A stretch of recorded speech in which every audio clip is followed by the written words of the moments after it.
What's good, YouTube? I'm back with another video for the GMC Yukon, the 5.3 motors.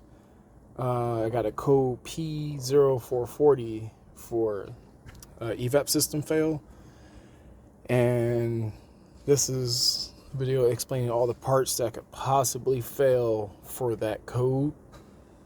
And I'm gonna tell you what I did with mine and how I got rid of my code, because my code is completely gone now. Tested, nothing's incomplete. Didn't have to erase anything, it just turned off on its own. So this here is the first part. This one's on the engine. This is on the intake. I'm gonna show you that too.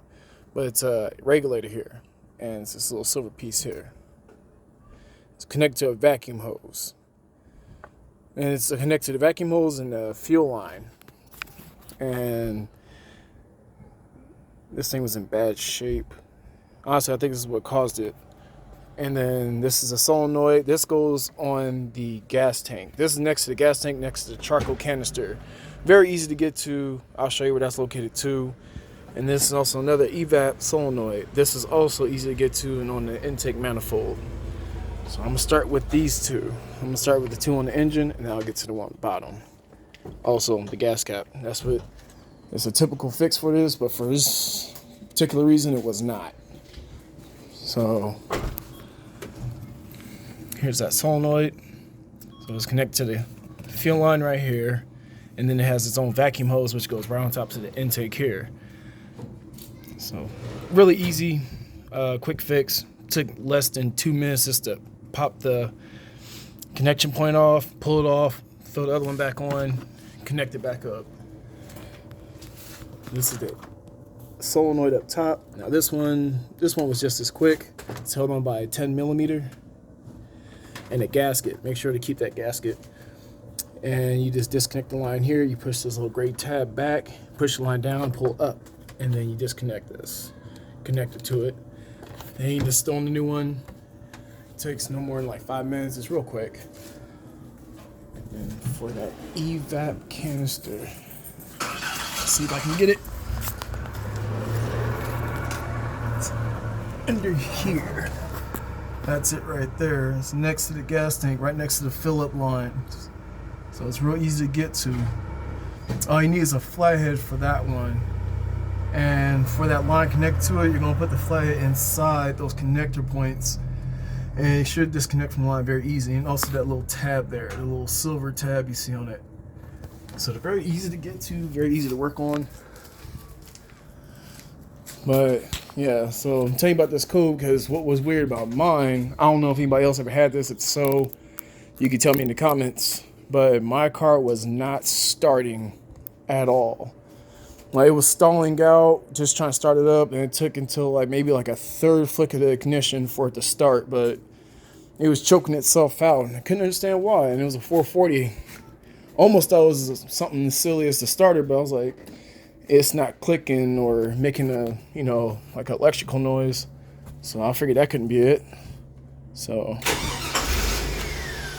now it's back to having a normal start.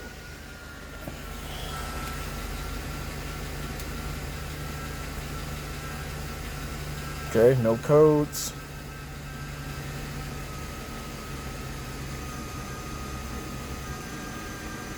All right. You see, all that's done. So everything was good. Everything's good. I didn't have to reset it. It turned off on its own. After changing all the parts, I drove up the street. I say probably like after I made my U-turn, trying to come back down the hill, it turned off. So I was like, okay, all right, great. And I did forget to say this in the beginning of the video, but you do have to disconnect the battery when you want to put these parts in. Because if you don't, this thing here, I was going to set it up, but I lost my other wire. But what you do to test this piece, just make sure it's this piece that's bad. This thing's supposed to click. It has a vent. It's a vent solenoid for your gas tank. So if you don't hear it click, this is the reason why your car's choking out. And then these are just on the intake. If they're clogged or don't work, especially that doesn't work, that's also another reason why that code throws, and you'll get very bad gas mileage. Very, very bad gas mileage. So what you do here to test this piece out, you put on the positive, negative of battery, any type of battery. I have a DeWalt They all work the same.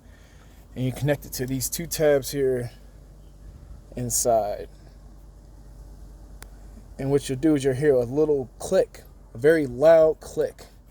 It's fast. It'll just click like that. As soon as you connect it and disconnect it, it'll click over and over and over again. That's how you know that piece is still good. But if you just want to get a new piece like I did, do it. It's worth it to me. Now I don't have to worry about it for another who knows how many years, you know? We tried the gas cap trick. Like I said, this code has been coming back on and on for like a month now. And I was like, okay, you know, so I just put the original cap back on after figuring out that a new gas cap wasn't fixing the issue. So I just went and put my original gas cap back on. But I did change this piece out. I did try to test this and see if I can like get air through it, blow anything through it, or get any type of result. Not really sure, but when I tried blowing through it, nothing was coming through. So honestly, I think that's what was really choking up my car, to tell you the truth. And then this was just another mechanism that's part of the issue. And if this isn't working, there's no way that I could like test and see how this is working. So I just changed that out anyway. But like I said, it's an original part. You can see the marking on it straight out the factory. This one too. These are from factory. So I think it was just time for those to go anyway. But no, I changed all those parts, tested everything. Car runs great now. I went from getting 200 miles a tank back up to the original 390, 400 per tank now. So I'm saying change those pieces did change everything out. It fixed everything for me. I'm just glad I got that done and didn't spend money on a part that I really didn't need. So it's kind of upgraded my fuel system here. But it's a good fix. All right, YouTube, I'm out.